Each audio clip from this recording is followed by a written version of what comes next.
Yesterday I went to an awful lot of effort to get this car jacked up like that, with two wheels under the back and one under the front, so I could access most of it quite well.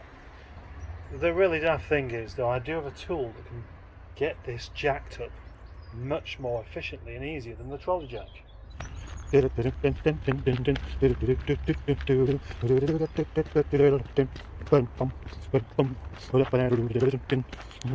This.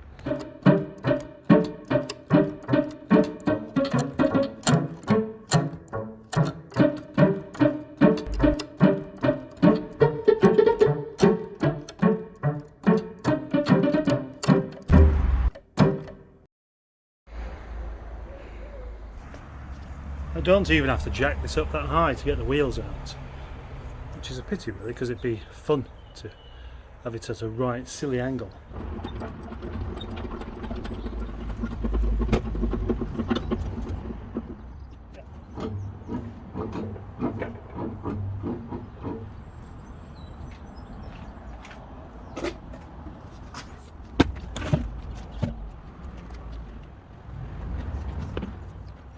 The waste mobile is off of the wheels and now has moved a bit too far back to where I want it. So now we need to employ transit face yet again to push it back. You're about to witness a view that most transit face drivers actually see on a daily basis. Not really me, it's not how I drive.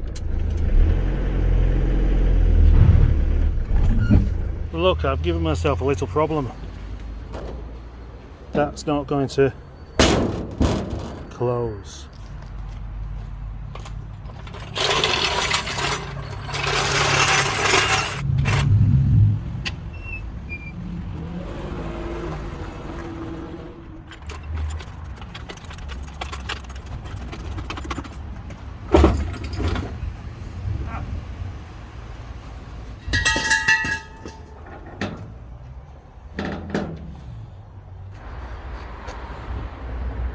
Parts like that don't just have to go on rovers, you know. That sound deadening material is going to be cut into shape for this car. It looks really surprised with the bonnet open. The kind of surprised expression somebody has when they wake up with their eyebrows missing.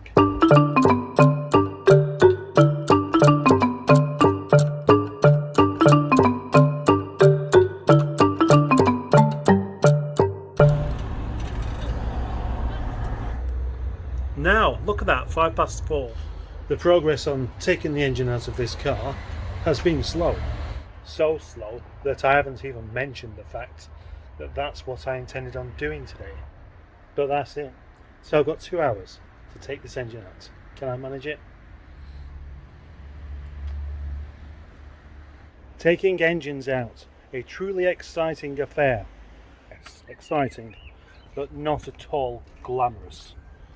And it doesn't seem to matter how many I do, they're always surrounded with frustration. So, the progress so far. Bottom engine mount off, that's why it's jacked up. Part of an engine mount off there. Coolant, what was left of it, in a tub. And the vacuum pipe off. That's it so far. Good going, eh?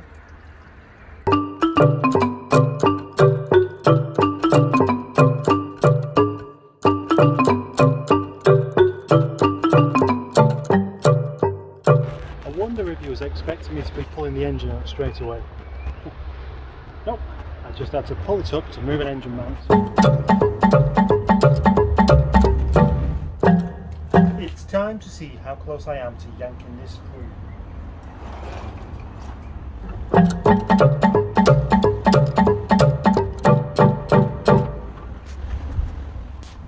Got a bit carried away there. Forgot about the drive shafts. That's the drive shaft out of there, but popping it out of the gearbox is a different matter. It doesn't want to come out.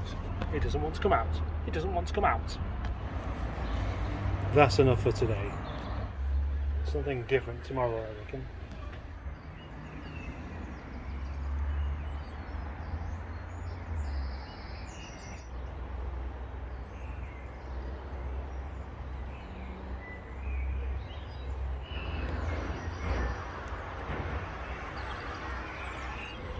That really is a very fat pigeon indeed.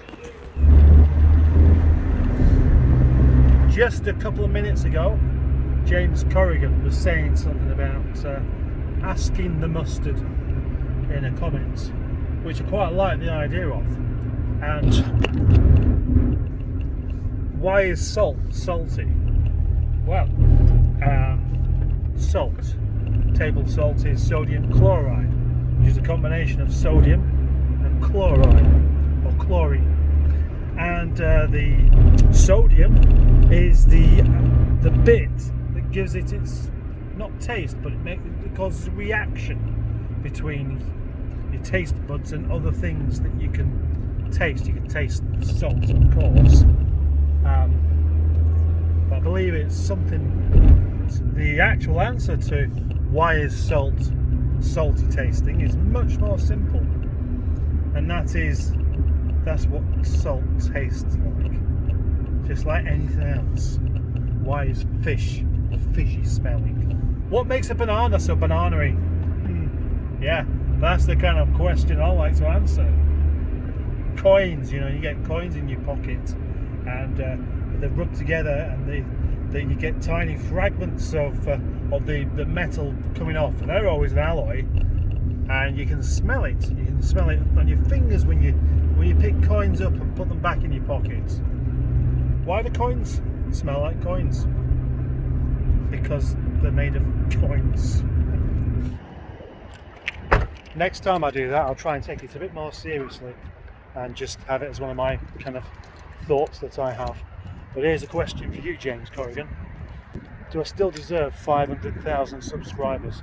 Because I'm such a long way off, it's starting to depress me.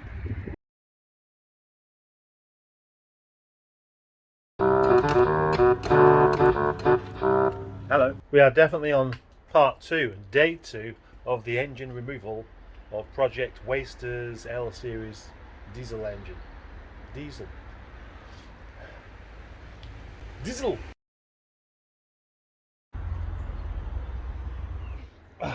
I've just been underneath the car to try and pull the drive shaft out, and it's not coming out. Crowbarring it, trying to get the lever in there, and nothing happening. But I have got something stuck in my ear now from it's fallen off, probably a bit of rust or something. So I don't know if that makes it any better or not, really, or worse. I think I've just remembered why I tend to like to drop the whole subframe. What's all that in the eye? What's all that? Looks like I've been punched by Spider-Man. I think I'm going to have to do that. Subframe. It's only going to be a few bolts. Hopefully they won't be rusted in. So steering knuckle and about 6 bolts, really, that should be it. So just means jacking the front of the car up a bit more. Alcantara. Mouldy Alcantara. These kind of heavy duty subframe bolts tend to be less hassle than the small ones.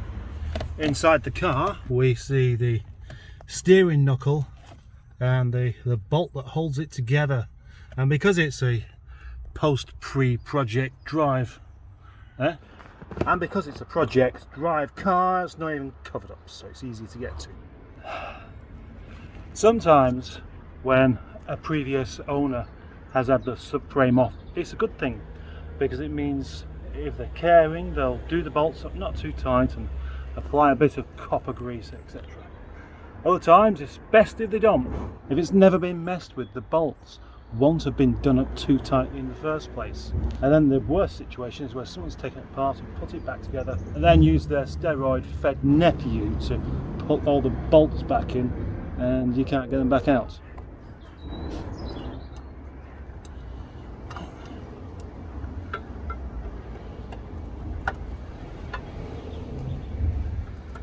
Look at that, that's just right, that is. Quick nip with the breaker bar and it's undone, which means the buzz gun then can now do the rest of the work. Now, of course, I am going about this slightly the wrong way round, because having done all the engine mounts, that's kind of what stops the engine from dropping out the bottom. And if you undo all the subframe mounts as well, What's there left to stop it from falling on my head? Very little. Dead battery time again. I could just use the manual method for them, and then by the time I've got them all out, my battery will have charged. So what is the point? I may as well and do some stuff that I don't use the buzz gun for instead. If I can get the wings off in the meantime, that would suit me perfectly well. And the arch liners. Somebody always wants an arch liner, don't they? That's because they usually end up knackered. Do you know, I've just been looking for a part down in my stores, and I've been feeling exceedingly frustrated again by the amount of mess. And I feel motivated to do something about it. So, I've done this. That's the first bit of proper organisation of small parts so far, besides the relays and wheel nuts. And I put some tea bags in there. You know what? I paid 10 pence for this 6 months back to put tea bags in, and I've only just put them in. Well, the phrase "never have a wasted journey," referring to going up and down stairs empty-handed and things like that, I need to apply that a bit more often. And I've got to go to the toilet, so why not take some window regulators with me?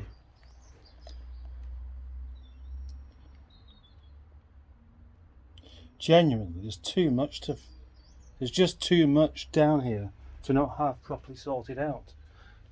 Now, months back I did a stores organisational video, and I spent about 3 days just organising it. But what I was doing is organising the shelves and where the shelves go, and that's all fine. When I'm dashing from one job to another, I tend to put things down and think, right, I'll deal with that later, and then later doesn't seem to happen. Just found this box here, and inside is a mirror, sky blue Rover 75 mirror, and somebody was asking for that. Somebody was asking me for that about 2 months back, and I couldn't find it.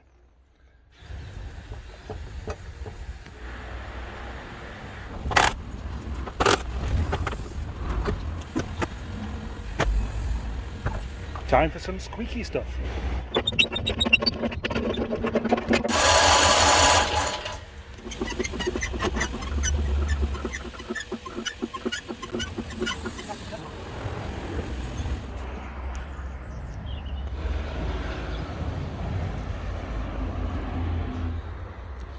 Hot muffler.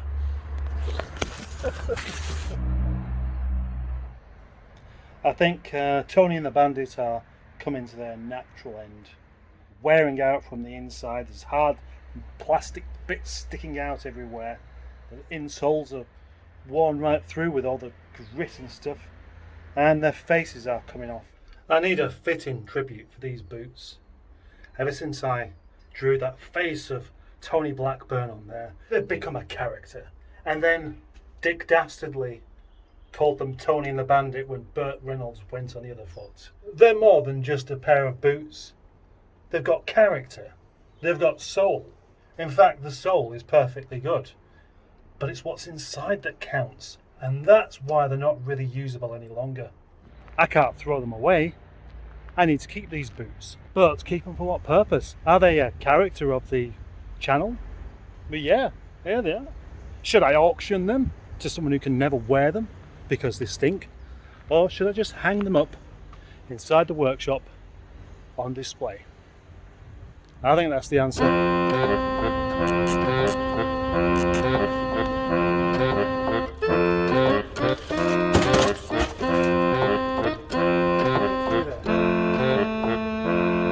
And there we are, swinging like a giraffe's bollocks in an MOT station. It's not an MOT station though.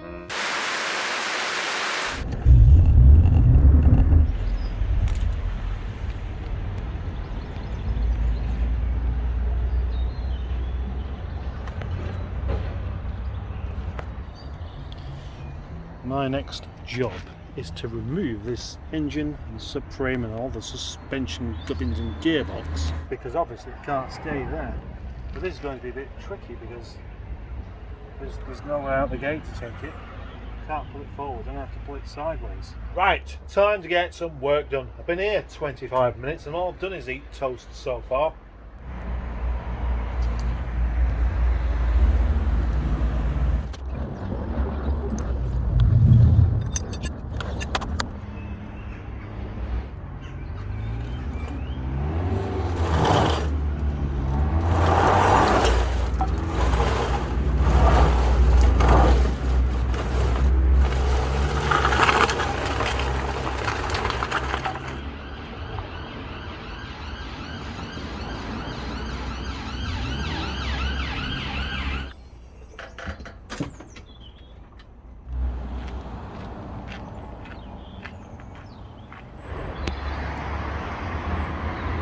So what's next?